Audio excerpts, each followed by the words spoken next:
Hello friends, मैं शशि एक बार फिर से आप सभी का स्वागत करती हूँ आपके अपने चैनल शशि विद जी के क्लासेस में। कैसे हैं सभी लोग? आशा करते हैं सभी लोग बहुत अच्छे होंगे और अपनी तैयारी को जबरदस्त और बिंदास तरीके से कर रहे होंगे। एक बार सभी लोग कमेंट करके बताएंगे कैसे हैं सभी लोग। चलिए, बहुत अच्छे, सभी लोग अच्छे ही रहिएगा और पढ़ते रहिएगा जबरदस्त तरीके से, ठीक है? क्योंकि 18 तारीख और 17 तारीख को एग्जाम लगा हुआ है, ठीक है? तो देखिए, जैसा कि आप लोग देख पा रहे हैं, आज हम लोग बात करेंगे संपूर्ण पुरस्कार, यानी कि जो हिंदी साहित्य के क्षेत्र में जितने भी पुरस्कार दिए जाते हैं, चाहे वो व्यास सम्मान हो, चाहे वो ज्ञानपीठ पुरस्कार सम्मान हो, चाहे साहित्य अकादमी पुरस्कार सम्मान हो, ठीक है? किसी भी क्षेत्र में किसी भी कवि को दिया गया हो और किस कृति पर दिया गया है, इन सभी के बारे में हम लोग जानेंगे कब दिया गया है, ठीक है? और एग्जाम की दृष्टि से सभी इंपॉर्टेंट रहने वाले हैं, ठीक है? तो आप लोग जितने भी पॉइंट दिए जाएं सभी नोट करते हुए चलेंगे। एक बात हम आप लोग अवगत करा दें कि हम आप लोगों की क्लास इसलिए लेकर आई हूँ जो कवि और उनकी रचना और उनके फिल्मों के पुरस्कार की जो हमारे एग्जाम में प्रश्न पूछे जाते हैं इस टॉपिक से, तो किस प्रकार से एग्जामिनर जो हम लोगों को घुमाता है, तरह तरह के प्रश्न पूछता है और किस प्रकार से। देखिए, कभी रचना पूछ लेता है तो कभी पूछ लेता है, कभी ईयर दे देता है, यानी तो पूछ लेता है ये कवि किस क्षेत्र में और किस क्षेत्र में इनको ये पुरस्कार प्रदान किया गया है। तो ऐसी सभी विशेष जानकारी के लिए जुड़े रहिएगा हमारे क्लास के अंत तक। और लास्ट में कुछ 4-5 प्रश्न रहेंगे आपके टेस्ट के लिए, उनके आंसर आपको कमेंट बॉक्स में देने होंगे, ठीक है? तो आइए, प्रश्न पहला है, नोट कीजिएगा कि मलबे का मालिक कहानी के कहानीकार कौन है? इंपॉर्टेंट प्रश्न है। प्रश्न क्या है? मलबे का मालिक कहानी के कहानीकार कौन है? आप लोग आंसर करेंगे। देखिए, इसमें कुछ प्रश्न वन लाइनर भी रहेंगे और कुछ ऑप्शन पर भी आधारित रहेंगे और उनको हम लोग एनालिसिस कर लेंगे, ठीक है? सभी ऑप्शन, 4 ऑप्शनों को एनालिसिस कर लेंगे तो हम लोगों के सारे पॉइंट अच्छे से क्लियर होते रहेंगे, ठीक है? तो प्रश्न है हमारा इसमें कि मलबे का मालिक कहानी के कहानीकार कौन है? तो इस प्रश्न का राइट आंसर हो जाएगा मोहन राकेश। कौन है? मोहन राकेश द्वारा ये रचित कहानी है, ठीक है? कौन है? मोहन राकेश। इनकी कुछ इंपॉर्टेंट और रचना रहती हैं जो हमारे एग्जाम में पूछी जाती हैं, जैसे देश विभाजन के परिणाम, नए बादल, इनकी कुछ प्रमुख रचनाएं हैं, उनको नोट कर लीजिएगा। देश विभाजन के परिणाम, देश विभाजन के परिणाम, नए बादल, देश विभाजन के परिणाम एक कृति उनकी होगी, एक कृति होगी नए बादल, एक कृति हो गई इंसान में खंडर। क्या है? इंसान में खंडर। सभी लोग नोट करते हुए चलेंगे, ठीक है? इंसान में खंडर, ठीक है? ये सभी कृति आप लोगों के लिए या कहें एग्जाम की दृष्टि से वेरी वेरी वेरी इंपॉर्टेंट होने वाली हैं, ठीक है? इनकी एक कृति और है, उसको भी नोट कर लीजिएगा, एक और जिंदगी। कौन है? एक और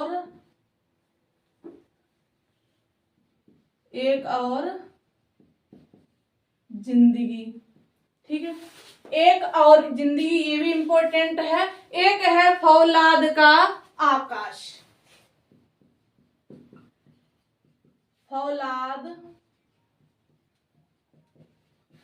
का आकाश। ये सारी कृति जो है मोहन राकेश के द्वारा रचित है। कौन कौन सी, एक बार फिर से देख लीजिएगा। देश का विभाजन के परिणाम, नए बादल, इंसान में खंडहर, एक और जिंदगी, फौलाद का आकाश। ये कृति जो है एग्जाम की दृष्टि से वेरी वेरी इंपॉर्टेंट होने वाली है। नोट कर ली सभी ने।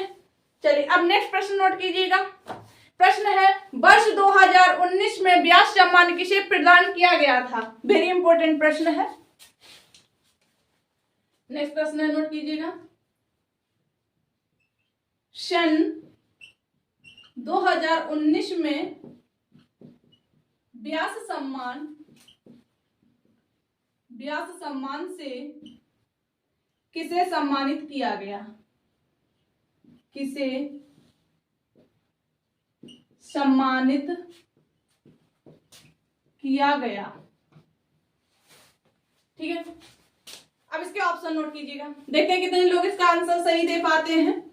सभी लोग आंसर करेंगे, ठीक है। ऑप्शन ए है नासिरा शर्मा,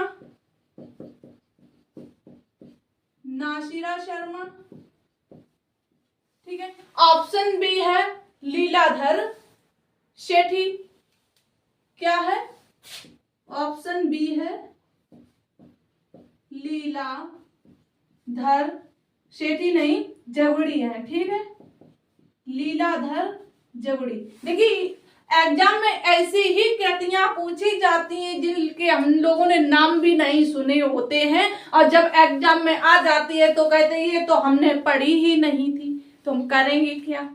तो इसलिए आप लोग क्लास के अंत तक रहेंगे, आपको सारी ऐसी ही कृतियां या कहेंगे ऐसे ही इंपॉर्टेंट पॉइंट मिलने वाले हैं जो परीक्षा के लिए वेरी वेरी इंपॉर्टेंट होने वाले हैं, ठीक है। ऑप्शन सी है ममता, कालिया, ठीक है। ऑप्शन सी क्या है? ममता कालिया।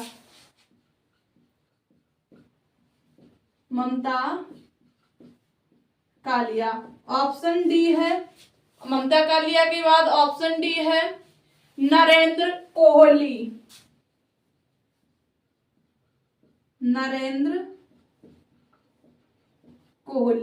अब बताइएगा इस प्रश्न का राइट आंसर क्या हो जाएगा। प्रश्न हमारा है कि सन 2019 में व्यास सम्मान किसे प्रदान किया गया था?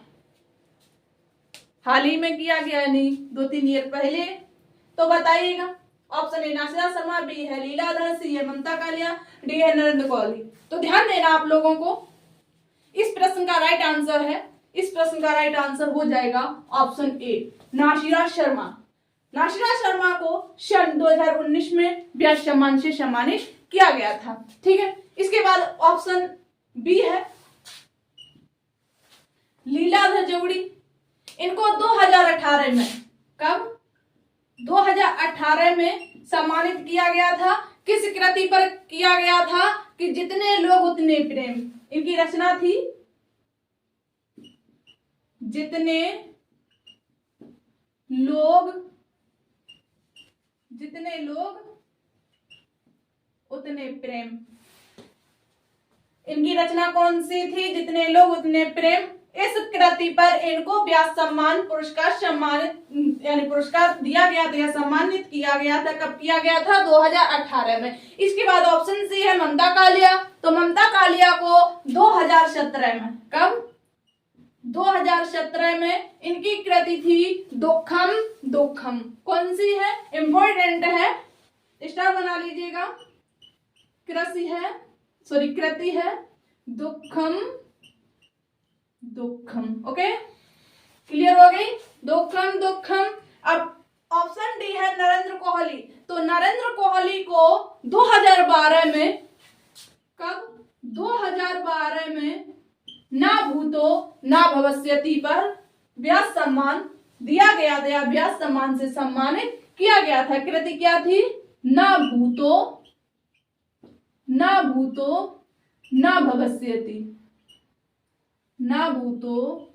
भविष्यति, ठीक है।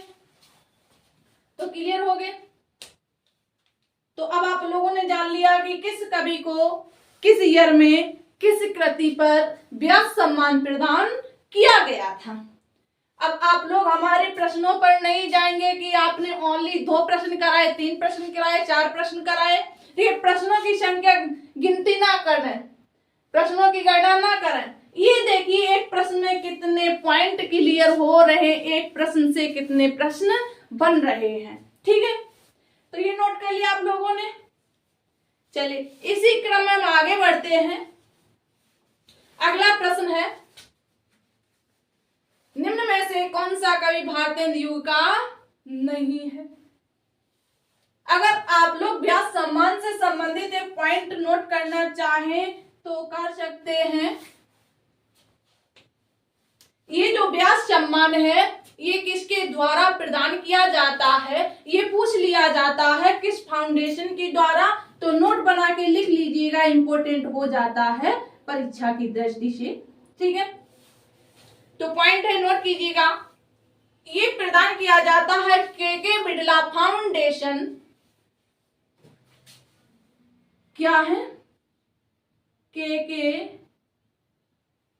बिड़ला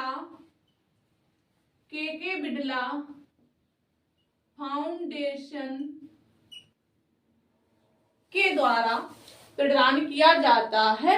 अब किस वर्ष से प्रारंभ हुआ था, अगर इसकी वर्ष पूछ दी जाए तो इसकी ईयर हो जाएगी। प्रदान किया जाता है के बिड़ला फाउंडेशन के द्वारा। अगर ईयर पूछ दी जाए तो ये 1991 में प्रारंभ किया गया था या शुरू किया गया था। ठीक है, कब? 1991 में व्यास सम्मान पहली बार प्रस्तावित किया गया था, किसी को सम्मानित किया गया था। और ठीक है, और सबसे पहले किस कवि को प्रदान किया गया था, इंपॉर्टेंट हो जाता है पॉइंट, तो इसको भी नोट कर लीजिएगा।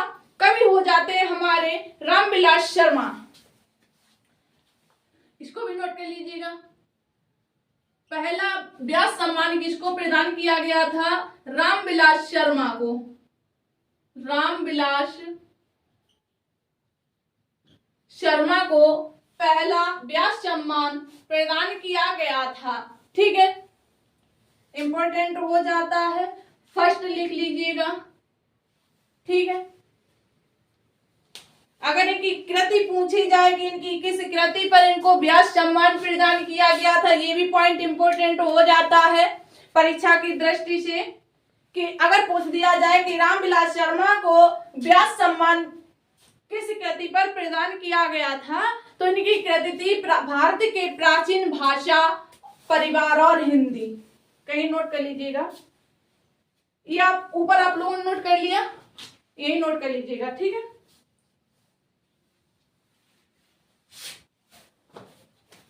कवि कौन है? रामविलास शर्मा, जिनको पहला व्यास सम्मान प्रदान किया गया था। ठीक है, और किस कृति पर किया इनको दिया गया था, तो इनकी कृति थी भारत के प्राचीन भाषा, परिवार और हिंदी। नोट कर लीजिएगा, इंपॉर्टेंट रहेगा। भारत की कृति है, इंपॉर्टेंट है, इंपॉर्टेंट पॉइंट बना के इसको नोट करेंगे। ठीक है, भाषा के प्राचीन भारत के प्राचीन परिवार, भारत के प्राचीन भाषा, परिवार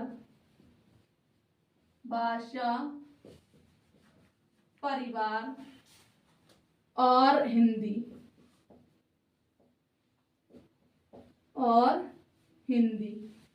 इस कृति पर इनको पहली बार व्यास सम्मान प्रदान किया गया था। आप लोगों ने उम्मीद करती हूँ सारे पॉइंट अच्छे से नोट कर लिए होंगे और अच्छे से याद भी कर लिए होंगे। ठीक है, अब अगला पॉइंट लिखिएगा, अगला प्रश्न लिखिएगा। अगला प्रश्न है कि निम्न में से कौन सा कवि भारतेंदु युग का नहीं है।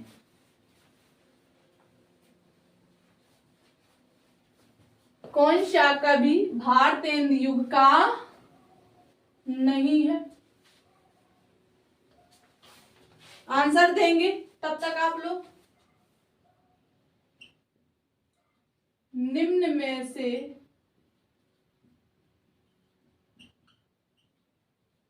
कौन सा कवि भारतेंदु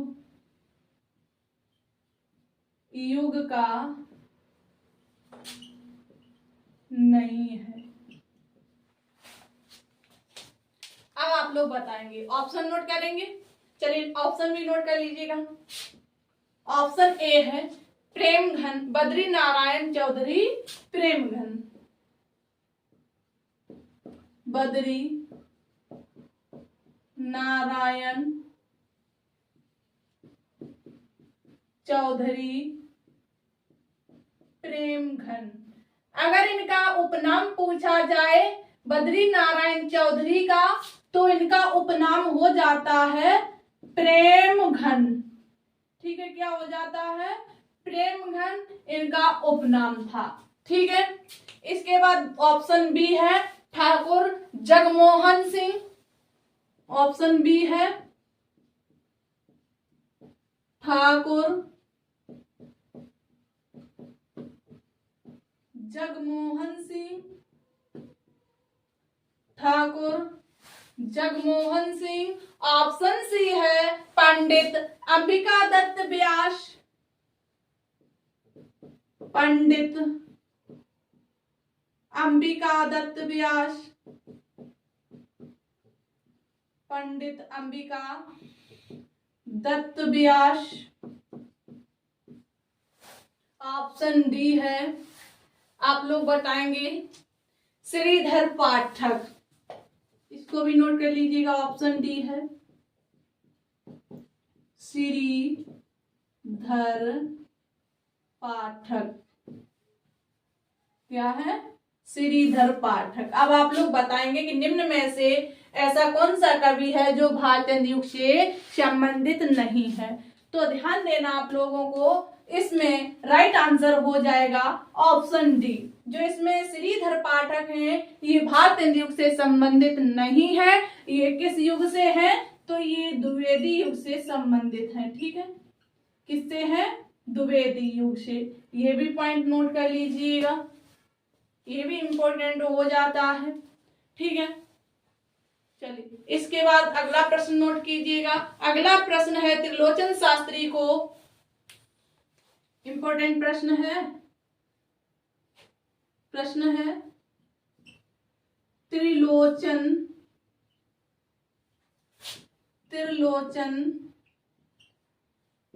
शास्त्री को हिंदी साहित्य अकादमी यानी हिंदी, त्रिलोचन शास्त्री को हिंदी का सलाहकार सम्मान, त्रिलोचन शास्त्री को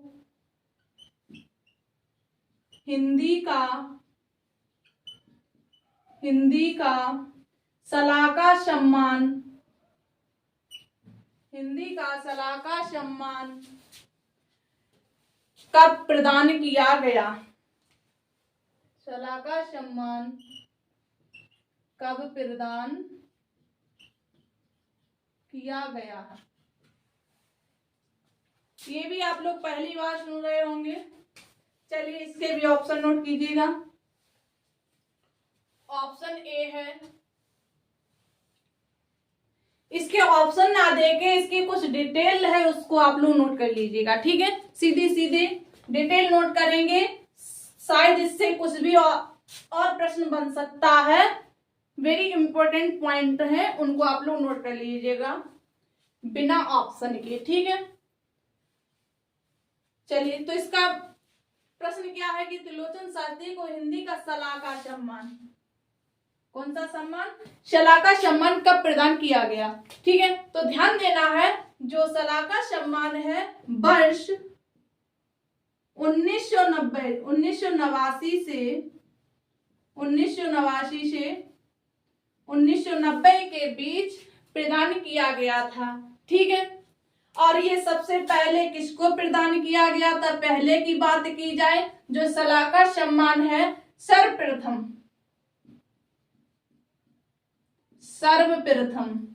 किसको प्रदान किया गया था? तो ये भी प्रदान किया गया था लाला श्रीनिवास दास को। सॉरी, सलाह का सम्मान है, किसको प्रदान किया गया था? रामविलास शर्मा को। थोड़ी सी मिस्टेक हो गई। सलाह का सम्मान है, किसको प्रदान किया गया? सर्वप्रथम फर्स्ट टाइम की बात की जा रही है, तो ये है रामविलास शर्मा। ठीक है,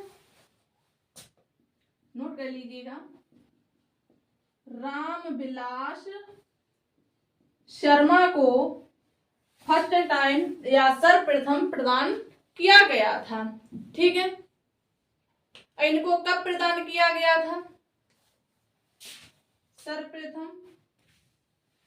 तो ये प्रदान किया गया था सन 1900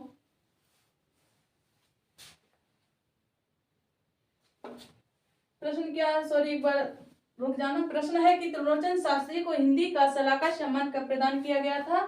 ठीक है, तो ये प्रदान किया गया था सन 1989 और 90 के बीच। किसको प्रदान किया गया था? त्रिलोचन शास्त्री को। ठीक है, इतना पॉइंट क्लियर हो गया। इसके बाद अब आइएगा प्रश्न, अब पूछा जाए कि सर्वप्रथम किसको प्रदान किया गया था? तो सर्वप्रथम रामविलास शर्मा को प्रदान किया गया था। तो ये सर्वप्रथम कब प्रदान किया गया था? अब नोट कीजिएगा, सन 1986 से 87 के बीच। ठीक है, कब प्रदान किया गया? सन 1986 से 87 के बीच। ठीक है, इतना क्लियर हो गया। और इसमें राशि पूछी जाए कि जो सलाह का सम्मान है, इसमें कितनी टोटल कितनी धनराशि प्रदान की जाती है? तो धनराशि प्रदान की जाती है, तो धनराशि दी जाती है 5 लाख। कितनी धनराशि दी जाती है? 5 लाख रुपए। ठीक है, क्लियर हो गए, सभी पॉइंट क्लियर हो गए कि त्रिलोचन शास्त्री को यह सम्मान प्रदान किया गया था 1989-90 में। और सर्वप्रथम प्रश्न यहाँ से बन सकता है, ये पॉइंट आप लोग इंपॉर्टेंट पॉइंट बना के नोट कर लीजिएगा कि सर्वप्रथम सलाह का सम्मान किसे प्रदान किया गया था और कब प्रदान किया गया था? तो सर्वप्रथम रामविलास शर्मा को प्रदान किया गया था। कब प्रदान किया गया था? 1986 से 87 के बीच। ठीक है, इतना क्लियर हो गया। चलिए अगला प्रश्न नोट कीजिएगा। अगला प्रश्न है, वर्ष 1968 में किस साहित्यकार को ज्ञानपीठ पुरस्कार सम्मान या प्रदान किया गया था? ठीक है, चलिए नोट कीजिएगा।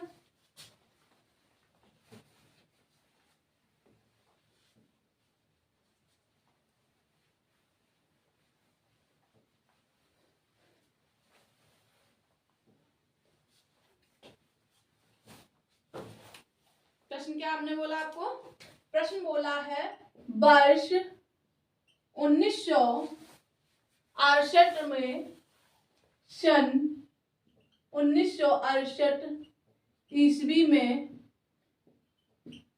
किस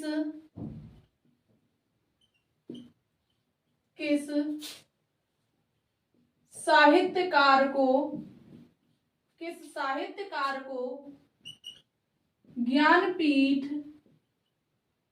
ज्ञानपीठ पुरस्कार प्रदान किया गया है? ठीक है, ऑप्शन लिखिएगा। ऑप्शन ए है रामधारी सिंह दिनकर, रामधारी सिंह दिनकर। ऑप्शन बी है, ऑप्शन बी लिखिएगा सूर्यकांत त्रिपाठी निराला। इनको भी प्रदान किया गया था। कब किया गया था? सूर्यकांत त्रिपाठी निराला। इनका उपनाम पूछा जाए तो क्या हो जाएगा? तो इनका उपनाम हो जाता है निराला। ठीक है, ऑप्शन सी है, ऑप्शन सी नोट कीजिएगा, सुमित्रा नंदन पंत। सुमित्रा नंदन पंत। ऑप्शन डी है, नोट कीजिएगा, सच्चिदानंद हीरानंद वात्स्यायन अग्गे। अगर इनका उपनाम पूछा जाए किसका, सच्चिदानंद, सच्चिदानंद हीरानंद वात्स्यायन अग्गे, तो इनका उपनाम हो जाता है अग्गे। ठीक है, इनका वास्तविक नाम क्या है, अगर पूछा जाए कि अग्गे जी का वास्तविक नाम क्या है, तो अग्गे जी का वास्तविक नाम हो जाता है सच्चिदानंद हीरानंद वात्स्यायन अग्गे। ठीक है, क्लियर हो गया। अब प्रश्न था हमारा कि सन 1968 में किस साहित्यकार को ज्ञानपीठ पुरस्कार प्रदान किया गया था। अब आप लोग जो इसका आंसर करेंगे सभी लोग बताएंगे किस वर्ष, यानी कि सन 1968 में किसको ये पुरस्कार प्रदान किया गया था। तो ध्यान देना है, इस प्रश्न का राइट आंसर हो जाएगा ऑप्शन सी, सुमित्रा नंदन पंत को सन 1968 ईस्वी में ज्ञानपीठ पुरस्कार प्रदान किया गया था। अब किसी कृति पर, कृति इंपॉर्टेंट हो जाती है, ठीक है, इसीलिए हमने ये प्रश्न रखा है। यहीं पर ईयर भी क्लियर हो जाएगी और साहित्यकार भी क्लियर हो जाएंगे और कृति भी क्लियर हो जाएगी। ठीक है, चलिए, तो ध्यान देना है आपको, जो सुमित्रा नंदन पंत है इनको ये पुरस्कार प्रदान किया गया था चिदंबरा पर। किस पर? चिदंबरा कृति पर। ठीक है, ऑप्शन ए है रामधारी सिंह दिनकर। क्या है? रामधारी सिंह दिनकर। तो रामधारी सिंह दिनकर को किस कृति पर ज्ञानपीठ पुरस्कार प्रदान किया गया था? तो इनको किया गया था उर्वशी पर। किस पर किया गया था? उर्वशी पर। अब किस वर्ष किया गया था? तो 1972 में, 1972 ईस्वी में। अब कृति क्या है? उर्वशी। उर्वशी का अर्थ क्या हो जाता है? तो उर्वशी का अर्थ हो जाता है हृदय में बसने वाले। ठीक है, इसके बाद ऑप्शन बी है सूर्यकांत त्रिपाठी निराला। ये आप लोग कमेंट बॉक्स में बताएंगे इनको किस कृति पर ज्ञानपीठ पुरस्कार प्रदान किया गया था। और ऑप्शन डी है सच्चिदानंद हीरानंद वात्स्यायन अग्गे। इनको किस कृति पर पुरस्कार प्रदान किया गया था और किस वर्ष किया गया था? तो इनको 1900 सच्चिदानंद हीरानंद वात्स्यायन अग्गे को प्रदान किया गया था 1978 में। ठीक है, कब किया गया था? 1978 में। अगर इनकी कृति पूछ दी जाए तो इनकी कृति हो जाती है, इनकी कृति हो जाएगी किसकी? अग्गे जी की। कितनी नाव में कितनी बार? कौन सी कृति होगी? कितनी नाव में कितनी बार, ये इनकी कृति है। ठीक है, ऑप्शन बी जो दिया गया है सूर्यकांत त्रिपाठी निराला, इसका जो आंसर है आप लोग कमेंट बॉक्स में कमेंट करेंगे। ठीक है, इतना क्लियर हो गया। इसके बाद बात करते हैं नेक्स्ट क्वेश्चन पर, ये आप लोग नोट कर लीजिएगा।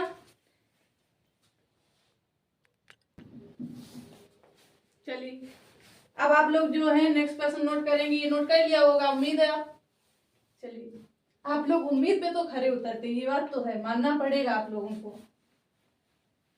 चलिए, सभी लोग मेहनत से पढ़ते रहिएगा, ठीक है,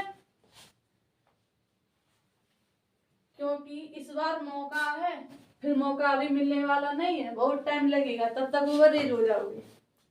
ठीक है, फिर अपील करनी पड़ेगी कि महोदय जी उम्र में छूट दी जाए, तो ऐसा ना करना पड़े। ठीक है, चलिए अगला प्रश्न नोट कीजिएगा। अगला प्रश्न है अमृतलाल नागर के उपन्यास मानस का हंस की कथा वस्तु है। इंपॉर्टेंट प्रश्न है, नोट करिएगा। प्रश्न है अमृतलाल नागर, अमृतलाल नागर की, अमृतलाल नागर की, यानी उपन्यास है ना, हाँ ठीक है, अमृतलाल नागर के उपन्यास मानस का हंस, इंपॉर्टेंट हो जाता है, ठीक है। कौन सा उपन्यास है इनका? मानस का हंस।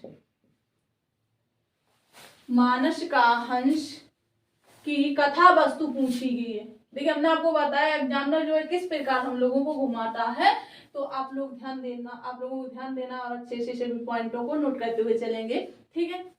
तो मानस का हंस क्या पूछी गई? कथा वस्तु क्या है ना, मानस का हंस की कथा वस्तु। और इसके ऑप्शन सुनना आप लोग, ठीक है। ऑप्शन भी नोट कर लेना, सारे इंपॉर्टेंट रहेंगे। ऑप्शन ए है बुंदेलखंड का सांस्कृतिक जीवन, बुंदेलखंड का सांस्कृतिक, बुंदेलखंड का सांस्कृतिक जीवन, ठीक है। और ऑप्शन बी हो जाता है हसोमुख बुद्धकालीन भारत, हसोमुख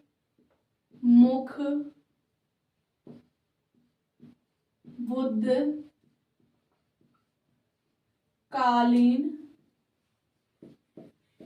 भारत, ठीक है। और ऑप्शन सी नोट करिएगा, ऑप्शन सी है लोरिक चंद्र की लोक कथा, लोरिक चंद्र की लोक कथा, लोरिक चंद्र की लोक कथा। और ऑप्शन डी हो जाता है तुलसीदास का मानसिक विकास। अब बताना आप लोगों को,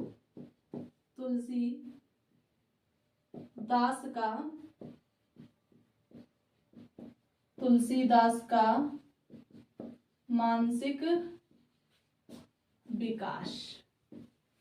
अब बताओ इस प्रश्न का राइट आंसर क्या हो जाएगा? जो अमृतलाल नागर हैं इनका जो उपन्यास है मानस का हंस, ये इसकी जो कथा वस्तु है किस कथा वस्तु पर आधारित है? तो इस प्रश्न का राइट आंसर हो जाएगा, आप लोगों को पता नहीं होगा फिर आप लोग इसको नोट कर लीजिएगा, ऑप्शन डी तुलसीदास का मानसिक विकास। ये इंपॉर्टेंट प्रश्न है और पूछा गया, कई बार पूछा गया, इसलिए हमने इसको यहाँ पर आप लोगों के समझ रखा है, ठीक है। इसके बाद अगला प्रश्न है, ये भी इंपॉर्टेंट है, वन लाइनर रहेगा। प्रश्न है गंगा मैया उपन्यास के लेखक हैं, इंपॉर्टेंट हो जाता है गंगा नदी की दृष्टि से, ठीक है। क्या है? गंगा मैया उपन्यास के लेखक कौन है? गंगा मैया उपन्यास के लेखक कौन है, ठीक है। तो इसको भी आप लोग नोट कर लीजिएगा, इंपॉर्टेंट कृति है, प्रश्न है। इसका आंसर हो जाएगा भैरव प्रसाद गुप्त। कौन हो जाएंगे? भैरव प्रसाद गुप्त,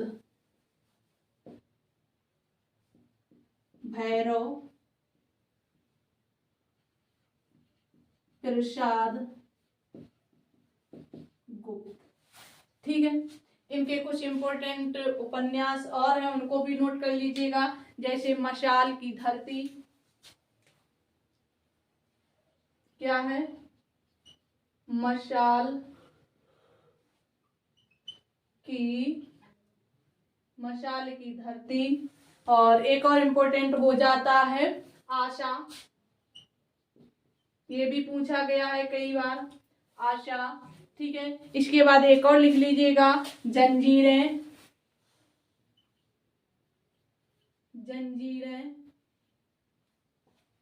नया जीवन, जंजीरें नया जीवन। ये इंपॉर्टेंट इनके उपन्यास और हैं, ठीक है। क्लियर हो गया? तो नोट करिए इतना आप लोगों ने। चलिए अगला प्रश्न है, इसको भी आप लोग नोट करेंगे।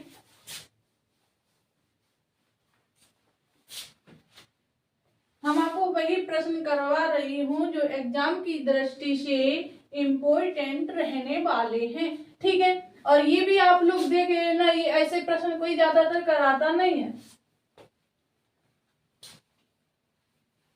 तो आप लोग जो है ध्यान से पढ़ते हुए चलेंगे, ठीक है। तो अगला प्रश्न नोट कीजिएगा, चाबुक निबंध संग्रह के रचनाकार हैं। प्रश्न इंपॉर्टेंट है।